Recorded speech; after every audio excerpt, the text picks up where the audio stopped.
We often hear the claim that education somehow is backward and that it requires innovation and disruption to be led into the 21st century. Over the last 9 years, global venture capital investments grew from 59 billion in 2012 to 413 billion in 2021. That's an 800% increase. In the same period, the education sector grew from 0.9 billion to 20.8 billion, which is a 2,100% increase. A lot of wealthy and knowledgeable institutions are pouring a lot of money into the space. But just because they're pouring money into it doesn't necessarily mean that education is being fundamentally improved. It could be just a hype that we're passing through, and in a few years all of this could be blown over. So today we're first going to look at the nature of innovation and disruption, then apply that to the education technology space and see what kind of disruptions have already emerged. In an upcoming video, I'll be talking about the future of innovation and disruption in education. If it's out already, there should be a link on the top right corner. If not, go ahead and subscribe, hit that notification bell so you won't miss that video. So let's get started. So all innovation and disruption starts with an idea. And we can view an idea like a living organism that has to fend for itself, outcompete other ideas.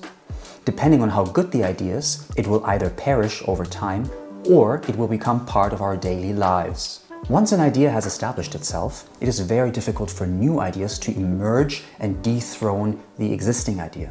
And that's because existing ideas are good ideas. That's why they're still around. In fact, we're surrounded by good ideas. The way we build houses, or the way we hold liquids, or the way we organize society. All of these ideas have stood the test of time and outcompeted alternative ideas, right? And that is not different in education. The most successful education format is the classroom, where the teacher stands at the front explaining something while about 20 to 30 kids sit in rows writing something down, something that the teacher has said or presented. This format has stood the test of time. Even the ancient Greeks taught in this fashion, and pretty much every country in the world chooses to teach their children in schools that set up their classrooms like this. But just because the standard setup of a classroom hasn't changed, it doesn't mean that there is no innovation or disruption happening in the classroom. So let's look first at the types of innovation that we can have. If we go back to our animation from before, we can observe two types of innovation. The first one is gradual improvement, where an idea refines an existing idea, such as the camera system on the latest iPhone.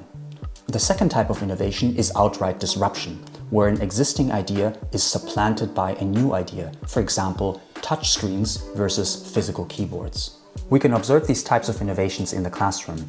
Teachers still use blackboards, but they have been shifting to whiteboards and more recently to smartboards.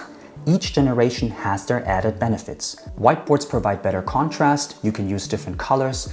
Now smartboards allow you to pull up online resources. There's no more wiping and the contrast is even better.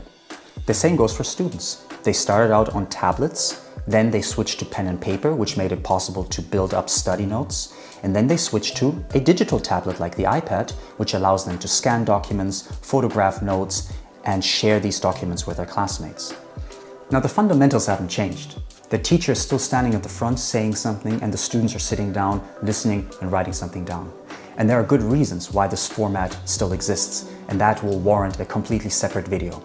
But we kind of already went through an involuntary experiment of trying to disrupt the classroom, which was the COVID experience. Not only did academic attainment go down the drain, but you had other problems like loneliness go up. Now we've identified gradual improvements in education, but can we also identify true disruptions?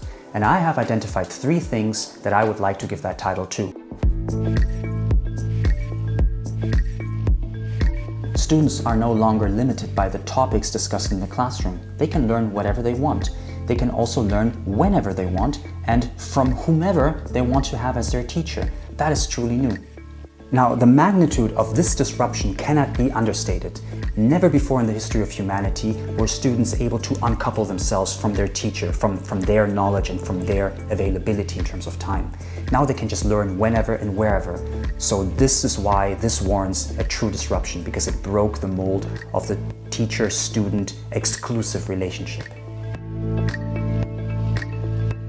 So not only can I now share my documents online with students, but they can share documents amongst themselves. They can photograph something from the wall, leave it online for students that maybe weren't in class. They can collaborate on documents with each other and study together online. They can do it at any time and they can do it at any location. And that, I think, warrants the title True Disruption.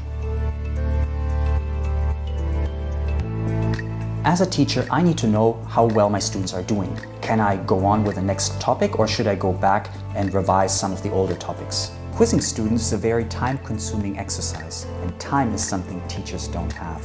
I first have to create 10 to 20 questions, mark those 20 questions for my 20 to 30 students, and lastly, summarize my data in some sort of spreadsheet in order to gain an insight of where my students stand. This entire exercise from front to back can easily take 3 to 4 hours, and that's just a one-time quiz for a single class.